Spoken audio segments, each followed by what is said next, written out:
Good morning, children of God. Good morning. Before we begin this morning, I want to share a story with you. The story goes like this. Yesterday afternoon, on the second Sunday of every month, but yesterday afternoon, at noon, we had the sacred healing meditation. I was second up, which means it was about 10 of 1 to about 10 after 1. In that place of peace, surrounded in love,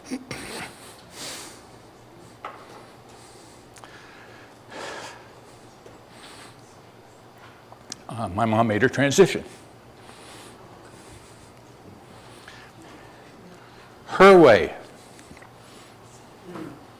And when I say her way, I'm not talking her way. I'm talking her way. An absolute decision. Peaceful, in the comfort of her own bed, resting, no pain. And made her transition like that, for which we just say, thank you, God. Which brings me to this. You teach best what you most need to learn. Is there a lesson there, you think, maybe? I think so, too. Let's stand, join together, sing in the silence.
In this moment, love is here.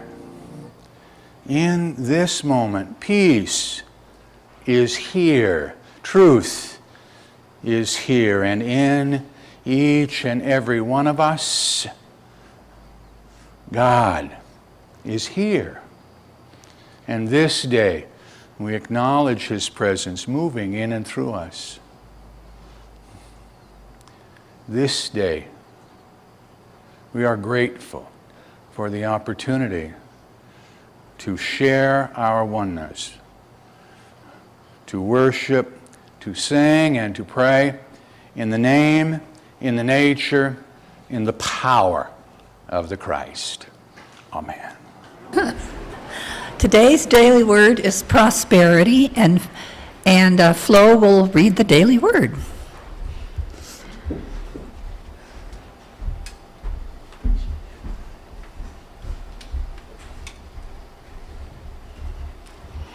Well, good morning, everybody. And we must realize that the word for today is prosperity, so let's hold it in our consciousness the whole day. The spiritual ethers are filled with plenty.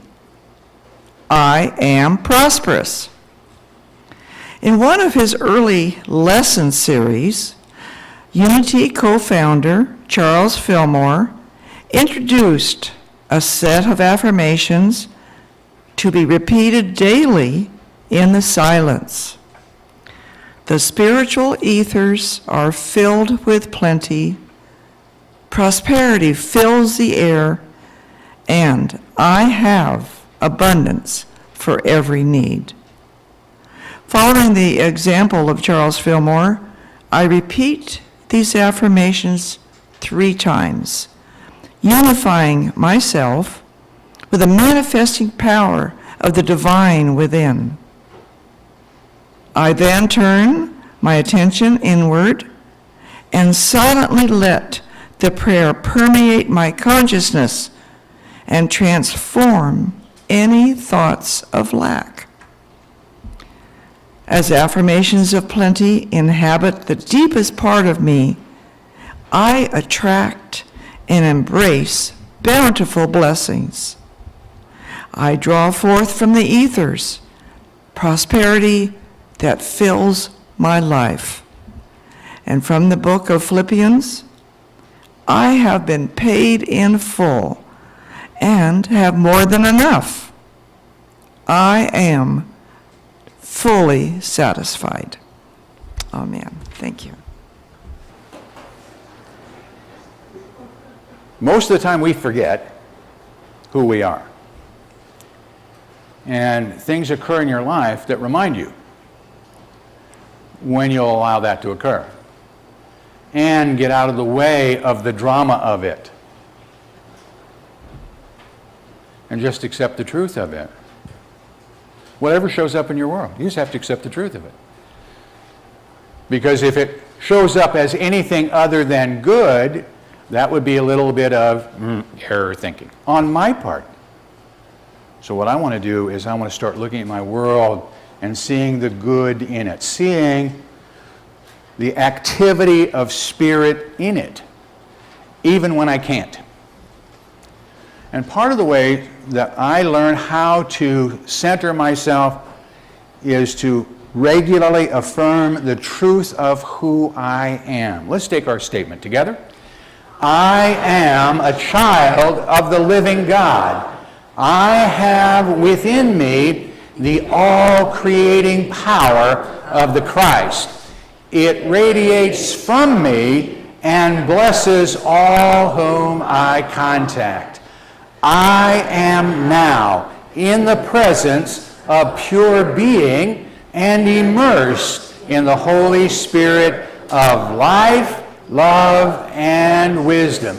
I am now in the presence. Breathe.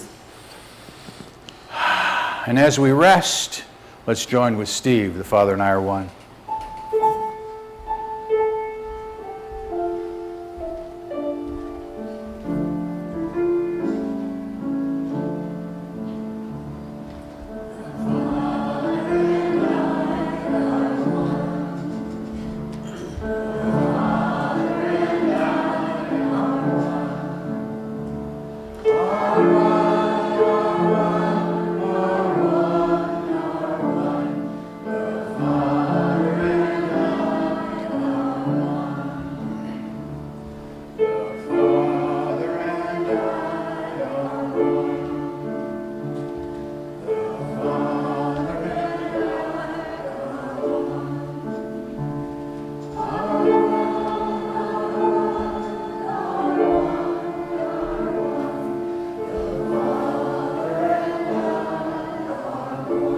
From your heart now.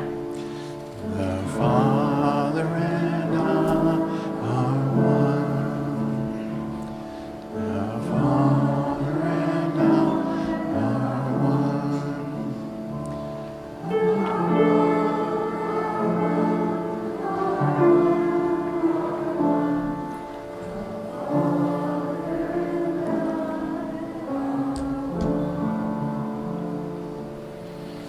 And having spoken these words of the truth of us, we rest. Gently, easily, effortlessly, we move to that place within us that Jesus called our inner closet, our secret place. Charles Fillmore said for him it was right behind his heart. I have the tendency to agree. Regardless, it is that place that as you enter in, you close the door. You close the door on those thoughts and feelings of what you should have done. You close the door on those thoughts and feelings of what you have yet to do this day, and for one holy moment, we rest. We breathe. And as we acknowledge the presence,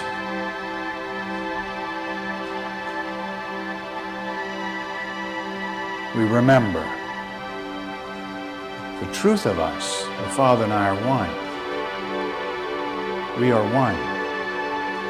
Here in the stillness and the silence, having affirmed our oneness, we know that all our needs are met, for in our prayers we have asked, here in the stillness, here, answers come.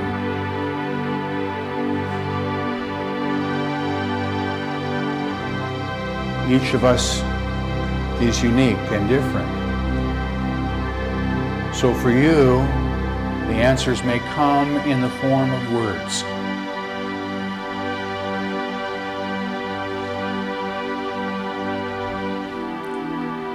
It may come from the music, the vibrations.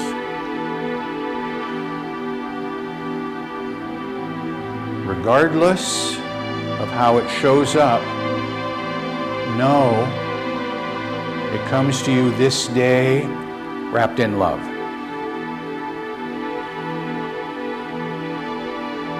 Today, I choose to reach out and claim these gifts as they come to me.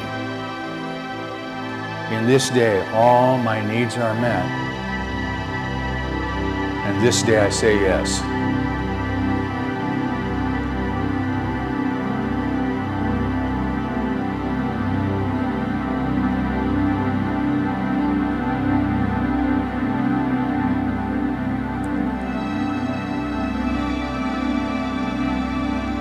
This day,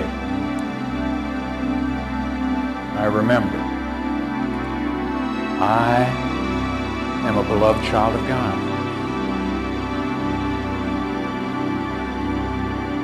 I am a channel through which good flows into my world. This day, in this moment, I choose to open that channel and allow the flow to move through me, from me, bringing with it all that which I have freely been given, having taken what I need in the moment, knowing no lack or limitation, it moves through me and into this place, into this room, touching each and every one of God's children. See, the answer isn't somewhere far off. The answer you seek this day is right here, right now. Breathe it. Accept it. In this moment, I am blessed.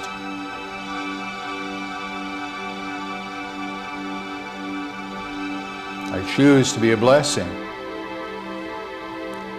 The flow continues into our community, wherever that may be, touching each and every one of God's children, whether they realize it or not. And in that moment, we are lifted up, and I am blessed. Across our state, across our country, touching each and every one of God's children. In this moment,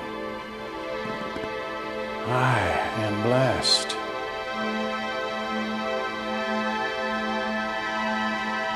I look at my world this day and know that regardless of appearance, I am there.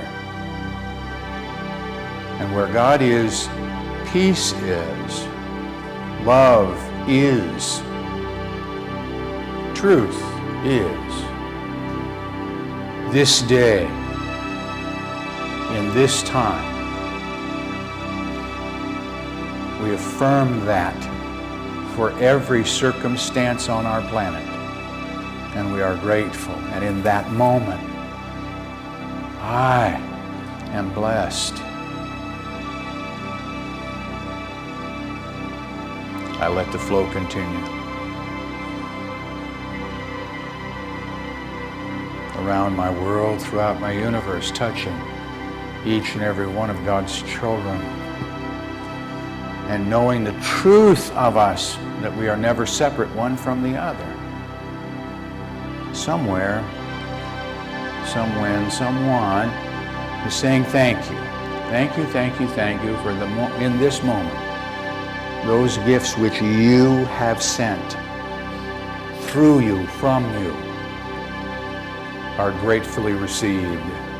I am grateful. And that gratitude swells up and returns to you. The circle of life, whole and free in this moment. I breathe it. I take it in, and as I exhale, I let go of that which no longer serves me. I breathe.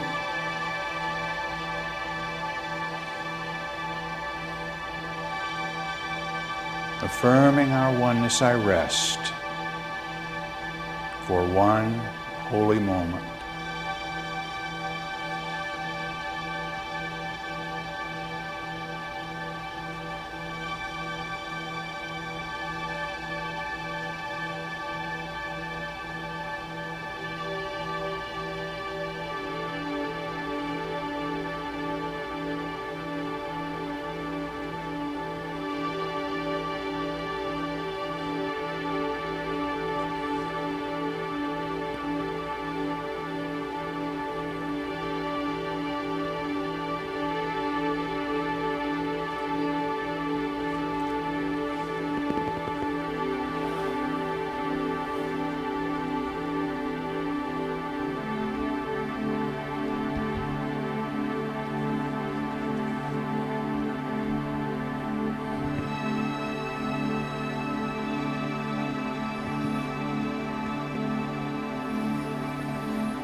Knowing there is yet more for me to do this day, holding to this experience we have shared, I bring my attention gently and easily, effortlessly back to this place, to this time, to this now. And I join with you and pray as Jesus, our elder brother, has taught us when he said, "As for you, pray therefore in this manner."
Num, num, num, num, num, num, num.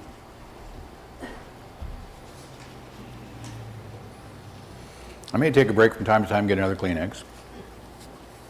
And if I do, you just say, okay. And if you need one, there's probably one in the pew. Or you can use your sleeve. No, you can't. Mostly if you're not wearing a sleeve, that's not going to work at all. Just saying. I don't know where that came from. Half the time I'm never quite sure where stuff comes from. Well, I kind of know. I may have told you this story before. One of the first times I was active in the pulpit, I was much younger then. Last week before, no. And I frequently said in those days, I'm not sure where this comes from. And I had a friend whose name just happened to be Jim, who was about 6'6", lumberjack, voice that started right around his toes and worked all the way up. After service, called me aside, put 2 of those big meat hooks on each one of my shoulders and said, you know exactly where that come from. I don't want to ever hear that from you again. I said, yes, sir, bless you, and I've never used that one since, because I just know. Right? We know where it comes from, but we doubt ourselves. We question ourselves. But it is the truth of you when you will open yourself up to it. And I've talked to you before about how I prepare for what we do here today. Oh yeah, I read the books and whatnot, but before we begin, I just go still and quiet. Yes, there are things that we have to do, but when I say to you, I am a channel through which good flows, in addition to being a really good bumper sticker, it happens to be the truth. Because I just open up. I feed from you. I am fed by you. And from that comes whatever needs to be said in the moment. Sometimes it actually matches what I think I'm going to talk about. Sometimes. So for those of you keeping score, yep, you made it today. Or not, it's okay, because it's God at work, and that's what's important. It's really at work. And you need to remember it. But we have to get right who we are. So the question is this: does the caterpillar know it's a butterfly? Yes, it does. Yes, it does. And it is willing to be a caterpillar to be the butterfly. Try that one on. Do you know who you are? You are a divine child of God. You have within you that divinity, that spark, if you will. You're a caterpillar that doesn't know what the butterfly looks like, and that's okay. But you're the butterfly as well. But you must be willing to be the caterpillar. Be who you are, which is partly recognizing that my path, whether I use 2 legs or 100 like a centipede, whatever the number of legs you're using or not using at the moment, it is your path to walk, to remember who you are, to bring that out, and so you build up a mental equivalent of who I am. So you can have anything in the universe you want. Anything. But you have to have the mental equivalent to make it happen. In other words, it begins in mind before it's ever going to show up out here. Today's Charles Fillmore Day, I can just tell. You probably can't see that too well, but you can see it on the unity.org page. Just look for Fillmore Covenant. This covenant was written in 1898, if I remember correctly. It was, quote, hidden, unquote. In other words, it was just a document that was part of the personal papers for Charles or Myrtle Fillmore. Didn't come to light till many, many, many years later. In other words, they didn't toot their own horn. They didn't say, this is what we're doing. They just did it. They went about establishing the mental equivalent. And it goes like this. I'll read it for you. We, Charles Fillmore and Myrtle Fillmore, husband and wife, hereby, here comes the mental equivalent, see? Dedicate ourselves, our time, our money, all we have and all we expect to have to the Spirit of truth. And through it, the Society of Silent Unity. The next paragraph. This is huge. It being understood and agreed that the said Spirit of truth shall render unto us an equivalent for this dedication in peace of mind, health of body, wisdom, understanding, love, life, and an abundant supply of all things necessary to meet every want, without our making any of these things the object of our existence. Which came first, the realization or the dedication? Well, obvious, isn't it? They made a commitment. They dedicated themselves to an activity of living the truth and knowing that things will show up. They built the equivalent, which leads to story 2.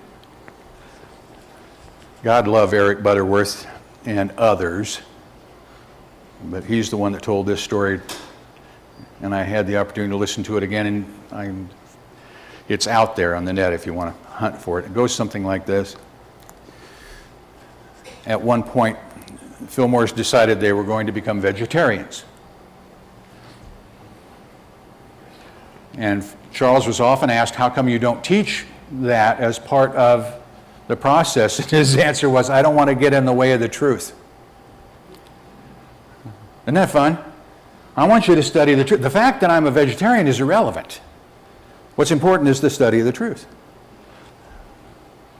And from that dedication and that decision, then people said to him, they were in Kansas City in the day, and for those of you who know Kansas, welcome to cattle country. Steak about that big, please. Blood rare will work for me, right? And a vegetarian restaurant, are you kidding me? So they opened a vegetarian restaurant. It was called the Unity Inn. It was in downtown Kansas City. And they immediately had a problem. Where do you get the veggies? Right? The Safeway wasn't open in the day. Just saying. So they made a decision that to get a year-round supply, what we need to have is a farm. So they took a trip out into the weeds and found the most unattractive, gullied, rocky land humanly possible to find in that part of the country and bought it for nothing, next to nothing. It was, needless to say, it's very, very inexpensive dirt. And they bought it anyway because they needed a farm. One challenge was that there wasn't any water. Well, if it rained, into the gullies, but a regular full-time source of water didn't exist. So they drilled a well and hit oil. And went, well, that's nice, but we need water. So they dug another well and hit oil. And said, oh, come on. So they dug another well and hit oil. Said, oh, come on. This has got to work. This time, they moved around, found another spot, dug the well and hit natural gas. On the 5th try, they tapped into an artesian well that is used to this day at the village. Now, how does the word prosperity that we just talked about fit into that? You think that might have had a little something to do with how things went for them? They weren't planning on, oh, it gets better. See, the story is never over with these people. If you look at the pictures of the village, particularly early on, you'll notice all the buildings have beautiful stonework. That is native rock underneath the ground. They mined it with, and were allowed to quarry, with the following caveat that they made to themselves and to everybody else. You can take all the rock you want, but it cannot affect the above ground. So they dug caverns to quarry the rock, which built buildings not only in Kansas City, but on the grounds as well. And during World War II, those caverns housed military surplus equipment underground, out of sight. You see, when you start a path, you're never quite sure where it's going to go. But when you're dedicated, when you set up the mental equivalent to be prosperous, to follow through on your dedication, God will provide for you. It certainly did for them. Isn't that a fun story? I had forgotten that. And I know I've been told it before, but I'd forgotten it. And particularly as it mates today in setting up the mental equivalent, before you ask, I will answer. And this, here again, when it shows up in your world, you just need to say yes. I'm so blessed to have been raised in a belief system that says, regardless of the appearance, I am there. Regardless of the appearance, we are one. For in truth, we are never separate one from the other. I'm just absolutely blessed to have been raised in that. So that when circumstances show up, yes, there is challenges. Yes, there are times of grief. That is a human reaction. But more importantly, I have the opportunity to look and say, wait a minute. God took care of you. Before you call, I will answer. And I was surrounded by love and compassion and healing before I knew Mom passed.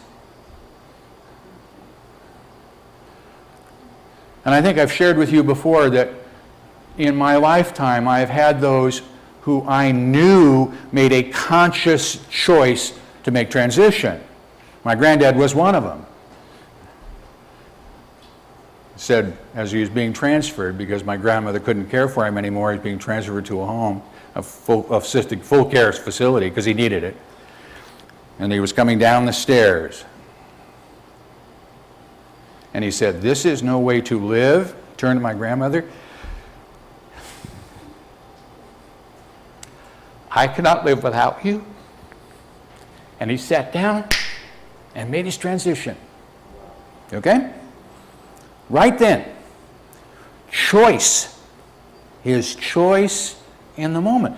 A challenge for us? Yeah, absolutely. Okay? My mother, the most stubborn person on the planet, according to her. That's what she kept saying. Tuesday and Wednesday, stubborn woman, stubborn woman, stubborn woman.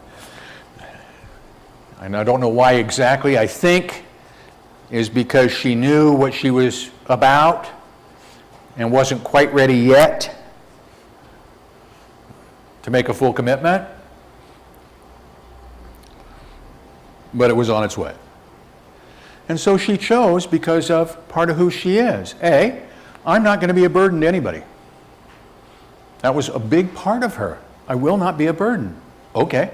Now, you can say, and I did, you understand that this isn't a burden for me. I love you a ton. Whatever you need, I'm going to do. And it's not interference, and it's not a burden. But I don't say that because I'm her son. I said that because that is the truth of who I am and what she put out for me in a system that works. And there are a lot of, we all know, sons who would not say that. In fact, would be the opposite in many cases. How sad for them. And so she made a choice. In her own bed, comfortable, at peace. Breathe. At peace.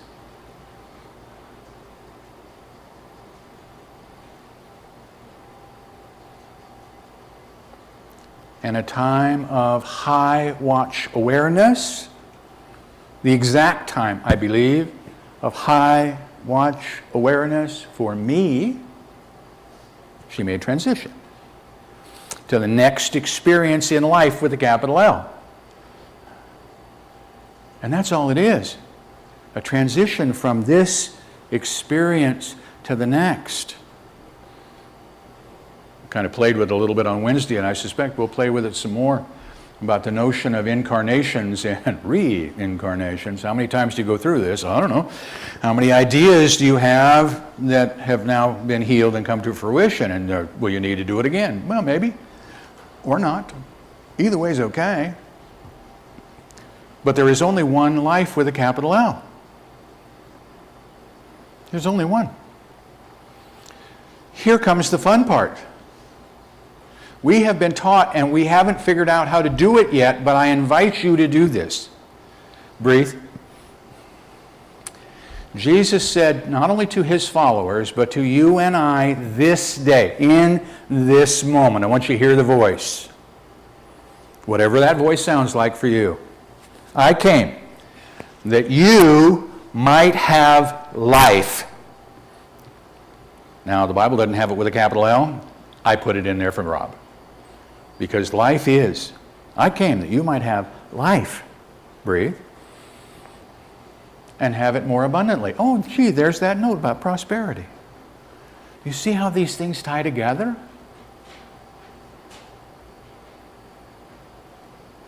Each thing, each lesson, each step we take, moving us toward a greater expression of who we are when we remember that we're the caterpillar. We'll be a butterfly, it's okay. Right in perfect time, we'll be the butterfly. We already are the butterfly. Within its DNA, our scientific brethren tell us, within its DNA, within its cellular structure, the caterpillar's already the butterfly. It just hadn't taken that next step yet. But you got to set up the mental equivalent. I'm ready to be a butterfly. Now, may I humbly suggest you don't need to wait the way a caterpillar does, or the way that we currently experience this transformation. We know that Jesus chose a different path and said that you can do it too. Not that we believe him. 2,000 years later, we're still trying to figure it out. Right? But the truth of this is that divinity can be expressed at any point in time when we're ready. But you got to be ready. And that's why we come together. And I get this a lot. How do we do that? And it's a Nike statement. Just do it. Sounds kind of dumb. But part of the just doing it is to get that mindset right. You understand that everything that shows up in your world, absolutely everything that shows up in your world is the opportunity for you to heal. And it doesn't have to be about you at all. I'm thinking about our brothers in Israel right now.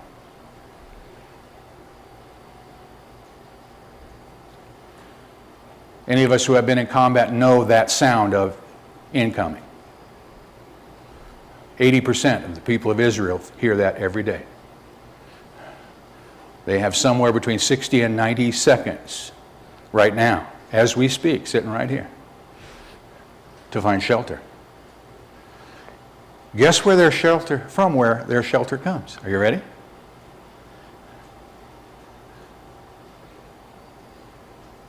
Fear not, for I am with you always. I am your shield.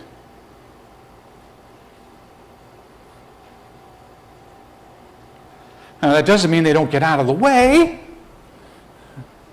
Duh. You got to do your part. Right? Come on, come get me. No. But I'm going to hold an attitude that recognizes who I am. I am protected. You, right now, are protected with that one. That's your legacy. That's the truth of who you are. When you set that mental equivalent, that happens. A lot of things go on around our world, and not the least of which is listening to people around you who love you. Now that may sound a little bizarre, but it goes something like this. In his 90s, Charles Fillmore wrote, "I am infused with zeal and enthusiasm." I mean, he just was kicking it. And he said for years and years and years, "I'm going to live forever, I'm going to live forever, I'm going to live forever, I'm going to live forever." And his friends and those who loved him said, "Charles, you got to quit saying that. People already think we're nuts, and you're just proving it by saying that." And eventually he believed them and passed. It's just Rob's story. Don't know that it's true, but it works for me. We believe what's going on around us. Believe this: I love you.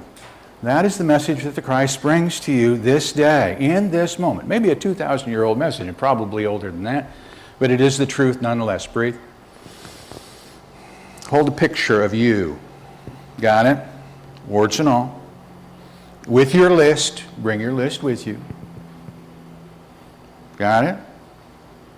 I love you. Together? I love you. List and all. I bless you. Together? I bless you. Because I can love, because I can bless. List and all. I can appreciate. I appreciate you. Together? I appreciate you. Now, put the list aside. Got it?